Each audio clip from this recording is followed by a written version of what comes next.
Today on the Rebelcast, Euclid, the father of geometry. Was he actually writing a spell book, or was it just geometrical shapes for mathematical reasons? We will discuss his relation to the most sacred shape in history and the meaning of it. You will discover that we are all under the spell of a sacred symbol that have been hidden from us all this time in all of planet Earth. What is that symbol? All that will be discovered in episode 12 of the Rebelcast. Before we start, don't forget to like, share, subscribe and activate notifications because it does help me create more content for you. Thank you. Thank you so much everybody for joining into the Rebelcast, a place where we approach to solve the riddle called life.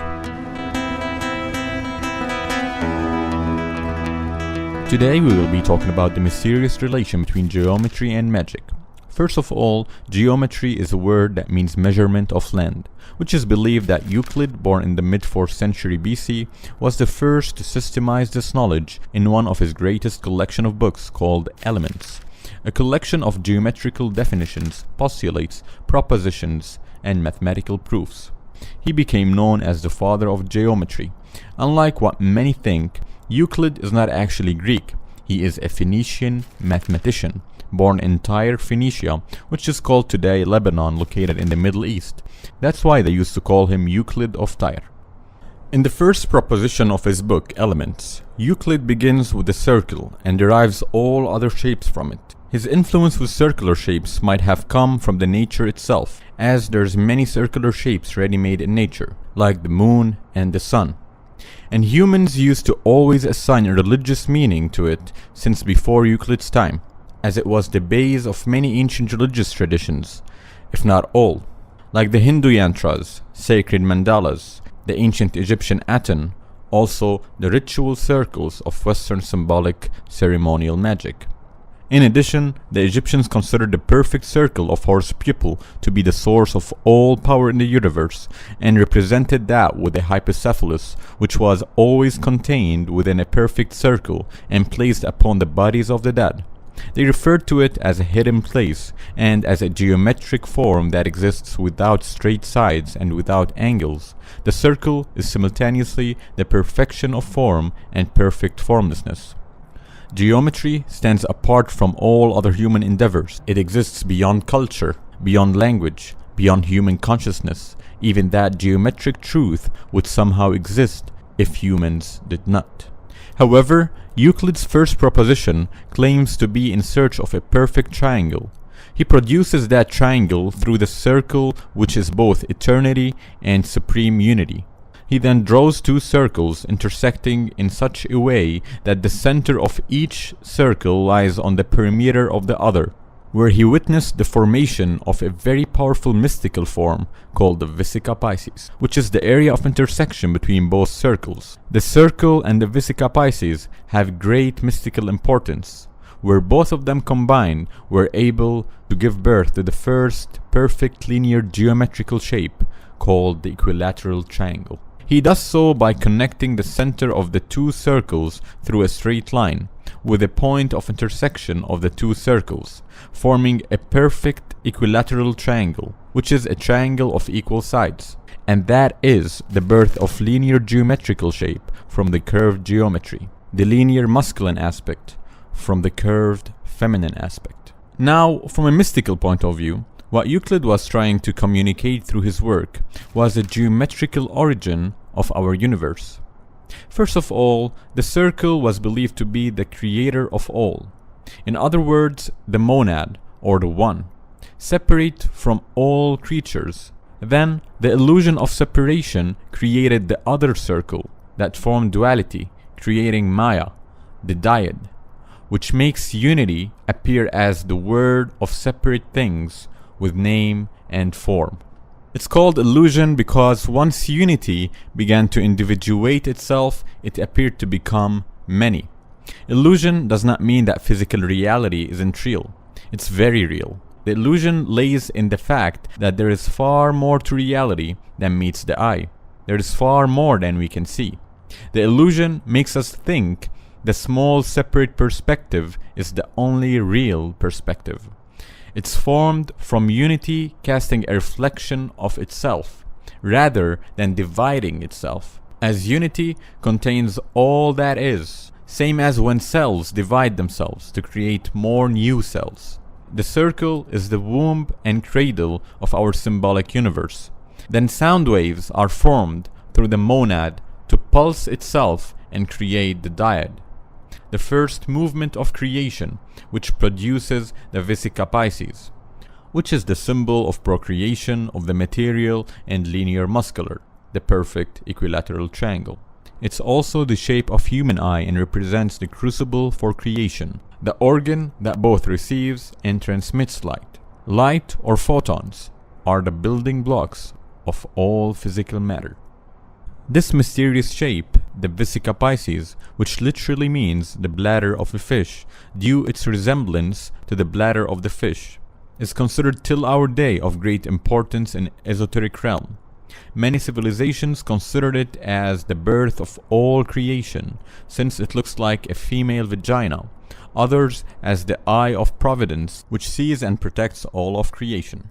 Ancient Egyptians connected it to the cross to form their famous Ankh, symbol of life, which was a frequency modulator that the Egyptians tuned their body to it to have access to certain mystical powers. Also, they connected it to the Eye of Horus, which also gives mystical powers to be able to enter the unseen and merge the metaphysical with the physical. Same as in the Hindu traditions, it's connected to the sixth chakra, which allows them to see beyond the veil once opened. Also, the shape was the symbol of Aphrodite, the goddess of love, beauty, pleasure, and procreation for a very, very long time. Later on, it moved to be the symbol of Jesus of Nazareth.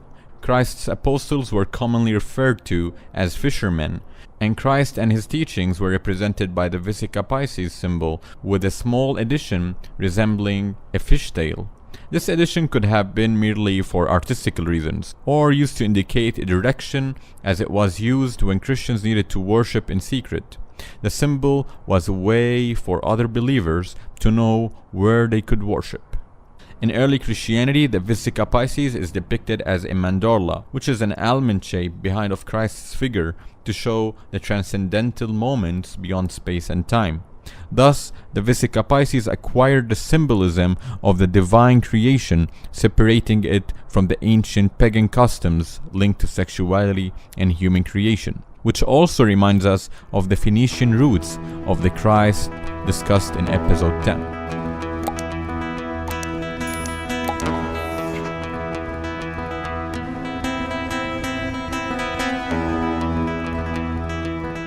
In the Judeo-Christian tradition, the stages which construct the seed of life are said to represent the 6 days of creation, in which God created life, symbolized by flower of life connected to the Vesica Pisces.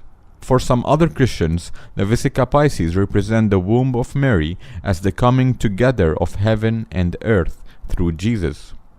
Same as in the Jewish Kabbalah, some recommend that the true proportions of the tree of life are to be derived from a model based on the well-known Vesica Pisces, where the center of each circle touches the circumference of the ones next to it. Each of the sephira is located either at the center of the circle or at the intersection of the two circles.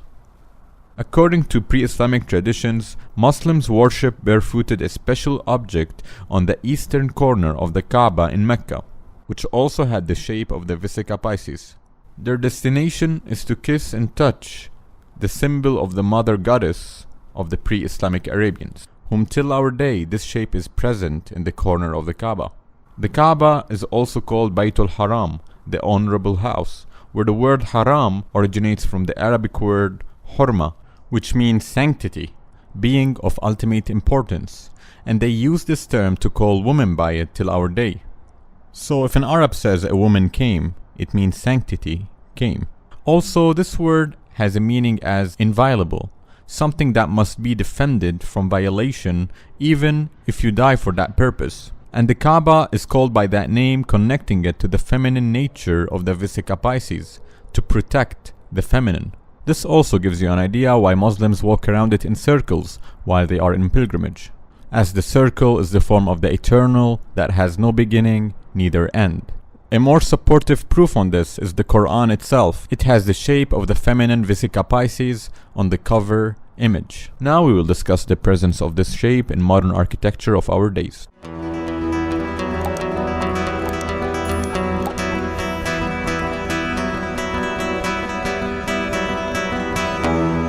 As we heard so far, this shape has a very powerful mystical powers hidden in it, and that is one of the reasons it was used in the architecture of religious places like mosques and churches. We can see the Vesica Pisces in St. Peter's Squares in Rome, where in the middle of the shape they erected an obelisk, which is a masculine energy structure that we will discuss in later podcasts. Also, we can witness this shape in the Great Door of Amiens Cathedral in Amiens, France. In addition, the floor plan of St. Benedict Chapel in Switzerland is a combination of an oval and a Vesica Pisces. Moreover, the shape repeats in the Cathedral of Christ the Light in Auckland, in addition to many mosques that induce similar shapes inside their architecture. Not just religious structures, but also we can see this shape in places like the Opera House in Sydney, Australia, Burj Al Arab in Dubai, Cocoon Tower in Tokyo, Japan, Iberdrola Tower in Bilbao, Spain, and many other buildings in the world.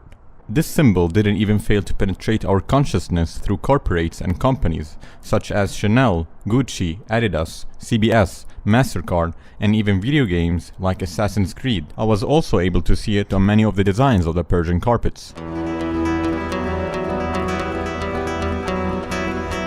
All that being said, clear as light, it shows how sacred geometry played a huge role in reforming our consciousness, from spiritual to physical. This mystical shape called the Vesica Pisces that left its footprints in all of our religions till our present day is mysteriously lurking from behind the veil without us being aware of it. Is it actually our religions are still under the spell of this pagan symbol till our present day? Yet, it's good to know what we're dealing with in this world to keep our eyes open. As after watching this episode, I'm sure you will keep your eyes wide open to hunt this shape in your life and see where it takes you. The shape that with all confidence presented itself in the elements of Euclid in his first proposition, telling the word, I'm the feminine, the source of geometry, the source of the linear masculine. Also, don't forget that this shape dated way back before Euclid's time during 3000 BC, at the ancient Egyptian time, present in the Ankh and in the Eye of Horus. Truly, eyes are the windows of the soul. At the end, I need your response on all of this research to be able to get more perspectives from you on this matter, whatever your spiritual path is. Stay tuned for episode 13, where we will discuss the deep relation between Euclid's geometry and how secret societies used it for their own power and gain. And the mystery continues in an approach to solve the riddle called life. My name is Hassan, and you are listening to the Rebelcast. For the sake of balance, we seek wisdom. For the sake of chaos, we seek harmony. Before I go, don't forget to like, share, subscribe, and activate notifications to stay tuned for more. Also, I would really appreciate your donations on Patreon, as that would push me forward to create more content for you. I'll leave the link in the description box. Thank you so much.